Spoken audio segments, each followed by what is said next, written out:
Tesla stock is up today at least partially because of Elon's bullish comment. Billionaire Ron Barron says that Tesla can hit a $4 trillion market cap, which would be almost a 6x from here, and Elon says we need to knock the ball out of the park several times to achieve that value, but I think we can. I think that is helping the stock today. Tesla, this Cybertruck, $100,000 for a Cybertruck. That I have a Maverick, okay? Apparently this does not have the payload of a Maverick, which fits in a small parking spot on any urban street in this country. I checked, and the durability of the metal is not there. I wonder whether this man can sell even 50,000 of the 200,000 Cybertrucks. I can't believe that Jim Cramer actually thinks that Tesla will not even sell 50,000 Cybertrucks. Elon says this is a good omen. Inverse Cramer never fails. And Cramer got pretty much everything wrong. First of all, we don't know the price, and it's likely to be under $100,000 for the Cybertruck. The 1,500-pound payload is going to be incorrect because if you look at the VIN decoder, it suggests that it's closer to 3,500 pounds than stainless steel durability. You don't have it yet, so how can you check it? I don't understand that comment.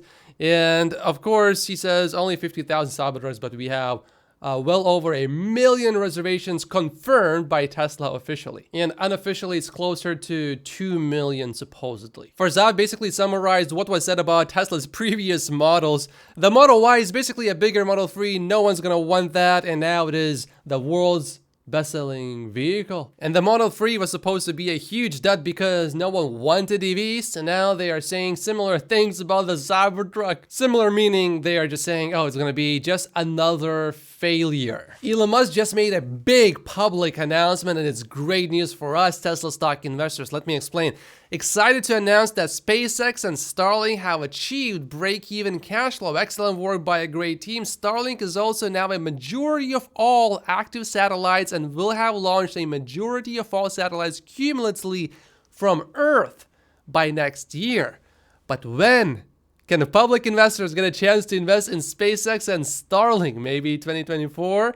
Asks Emmett. The reason why this is such good news for us Tesla stock investors is because when Elon Musk does well with other companies, he can sell stock of these companies, so he's less likely to sell Tesla shares also.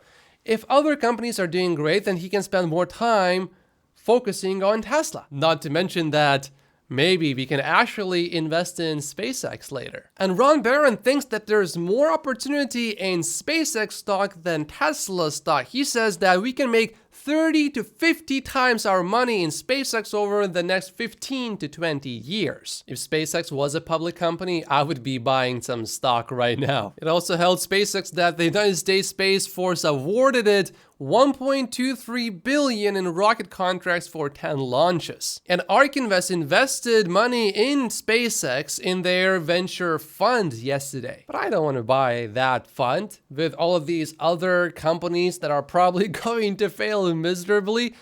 Yeah, I just want to buy SpaceX stock, not all of these other stocks. And here's what Elon Musk said 3 years ago about taking Starlink public. We'll probably IPO Starlink, but only several years in the future when revenue growth is smooth and predictable, which now perhaps it is. Public market does not like erratic cash flow. I'm a huge fan of small retail investors. We will make sure they get top priority. You can hold me accountable to it. I will. I promise you I will. And I think Farzad makes a fair point here. It's hard to state just how dominant SpaceX is in the rocket industry. If you thought Tesla had a stranglehold in EVs, SpaceX is that 10 times, maybe more. And it's only getting tighter. I just don't want to buy someone else's fund and dilute my SpaceX/Starlink investment. And here's one more reason why Tesla stock is doing fairly well today. The drop in 10-year Treasury yields benefits long-duration growth stocks like Tesla stock, most with a high percentage of value in the tail being discounted at lower rates, increases valuation. As longer-term interest rates fall, there is also less risk. Tesla cuts price on EVs again, with monthly payments already poised to move lower as the $7,500 off invoice rate credit kicks in on January 1st. In other words, many people are now thinking that interest rates are actually not going to go up. They will stay here or ideally drop. I also asked everyone on X, what do you think is driving Tesla stock so much higher today? And Farzad says, Jim Cramer. I think he's onto something here. He's bashing Tesla, but I think that's helping actually. The latest email drop shows you can get 5 times the referral credits for each test drive used with your code. It is only valid up until December 1st though, and you can only do this 3 times. So Tesla is not going to let you trick them or game the system by sending hundreds of people who have zero intention of actually buying. But anyway, Tesla is clearly trying different strategies and techniques for increasing orders. Cybertruck, it appears, can actually do a crab walk basically. It looks pretty cool. I'm not exactly sure how useful this will be for Cybertruck owners, but it sure does look pretty cool. I don't think the rear wheels are going to be able to turn 90 degrees, but if they were, parallel parking would be incredibly easy. But I don't think the Cybertruck will be able to do it, but that's a crab walk use case that I can certainly see being fairly useful occasionally. New data shows that in the first 9 months of 2023, EVs accounted for 21.5% of all cars sold in California, a figure that's more than doubled in the past 2 years. Tesla sold 3.7 times as many Model 3s and Ys as the next 5 best-selling BEVs combined. And Volkswagen outsold Ford Mustang Mach-E. Gotta be embarrassing for Ford. From China, we got local sales plus exports. That is called the wholesale number, and that number is equal to 72,000. Is this a good number? Well, if you compare it with the previous year, in October, we had basically the exact same number. If you compare it to January, which was the first month of the first quarter this year, we are doing a bit better. And then the first month of the second quarter, we're doing slightly worse, but you got to remember that the refresh Model 3 is still scaling and ramping. James says that the headline number is not the greatest, but also not the worst. It's also worth considering the holiday in early October, plus inability for Tesla to sell Model 3s domestically for most of the month, playing a key role. November, he says, will be higher. I agree that the same that November will definitely be higher. Jeff, though, says that China is strong. This was the second best first month of a quarter this year and ever, only off by 4,000 from the best month. And this is the latest model mix of the domestic deliveries within China. You can see that the Model 3 delivery is already started, and the Model Y is still a bit slower than before. But remember, it got a small refresh or update as well. So there's probably some difficulty in ramping that as well, but it's going all right. But we have some good news here. Today, 8 countries in Europe reported October car sales. In total, Tesla sales in these markets were up 19% compared to July. All countries had their best October ever. Whoops, there's actually one place that is not in Europe. All other countries are in Europe, but Europe so far is looking really promising. There's one class action lawsuit going on in Canada, and that has to do with Tesla's paint quality issues. And that one, I think, is, it's a somewhat fair lawsuit. But here's a second one now. Quebec court also approves class action lawsuit against Tesla over premium connectivity. Premium connectivity is pretty useful. You can stream different music and videos, and it also allows you to do a few more things like watch live footage from Sentry mode. It's about $10 United States per month. New owners get a free trial of premium connectivity, which currently is 1 month, but it used to be 1 year. There was, however, a period of time back between 2018 and 2020 when Tesla marketed and sold their cars in Canada with premium connectivity included, with no mention of time-limited trial anywhere during the ordering process or in the purchase order agreement. Despite this, the company started charging owners the monthly fee if they wanted to continue to use this service. That led to a class action lawsuit being filed in Quebec over the unilateral modification or termination of the connectivity service for Tesla vehicles purchased in Quebec. Tesla appeared to preemptively respond to the lawsuit by giving lifetime subscriptions to some owners, which the company described as a gesture of goodwill. So I think it's fairly clear that Tesla is sort of at fault here. If the lawsuit is successful, Tesla will have to pay $2.5 million in punitive damages, which will be shared among the parties. Tesla will also have to give a lifetime premium connectivity subscription to those included in the lawsuit. So not really a big loss here for Tesla. More people have signed up for the Cybertruck delivery event lottery than any other Tesla lottery in history. That's because the Cybertruck is really that special. Less than a month to go now before we see first deliveries of the Cybertruck. I'm really excited. This is pretty nice. Turns out that the refresh Model 3s include an air compressor accessory. But isn't this a bit more like a tire repair kit? I'm not exactly sure how this works, but clearly there's a speed limit. So if you use this, supposedly, I guess you cannot go faster than at 50 miles an hour. So regularly this costs about $70, but now they are, at least in some countries, they are including this for free. It comes with one bottle of sealant, one air compressor, one inflation needle, a taper nozzle, and a Tesla storage bag. Tesla perhaps has done some math here and realized that it is cheaper to include this kit for free than to call roadside assistance for many of these people, because with this you can drive to a local tire repair shop. Elon Musk just took part in this AI summit that was held in the UK. According to Elon, the purpose of the discussion is to establish a third-party referee that could oversee companies developing artificial intelligence and sound the alarm if they have concerns. I don't know what necessarily the fair rules are, but you have got to start with insight before you do oversight, Elon said. I think there's a lot of concern among people in the AI field that the government will sort of jump the gun on rules before knowing what to do. He added, I think that's unlikely to happen. Ford sold 6,800 EVs in the US in October, up 9% only year over year. If they were already doing huge numbers, then okay, 9% year over year, not too bad, but because their numbers are still so small, what? You mean only 9% year over year?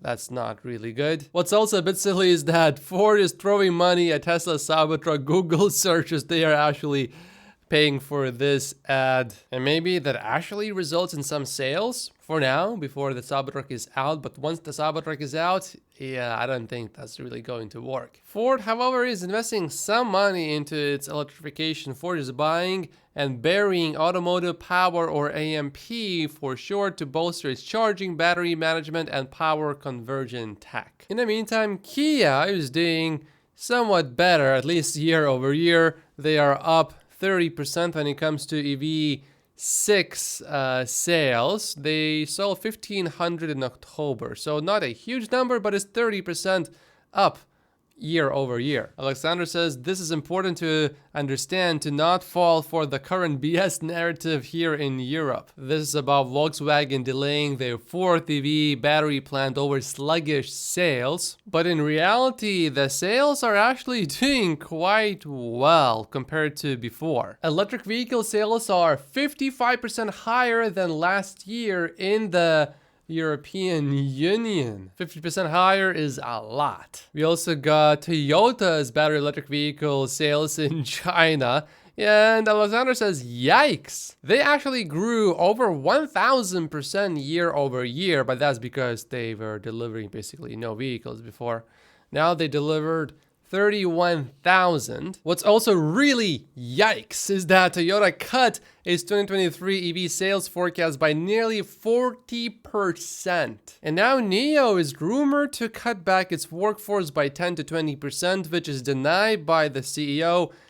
He said, the constant pursuit to improve organizational efficiency is what NIO has been engaged in, and various rumors are unfounded. Maybe he's telling the truth, but it always starts with rumors first. Gary Black criticizes CNBC CNBC is missing that Ford and GM EV problems are self-inflicted and have nothing to do with EV adoption, which is not slowing. Recent concerns that EV adoption has stalled are simply incorrect.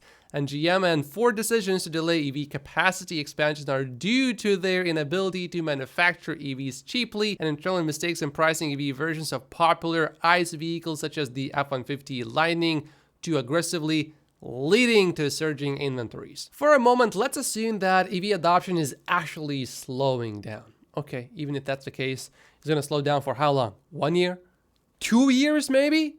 Maybe 3 years, possibly somehow.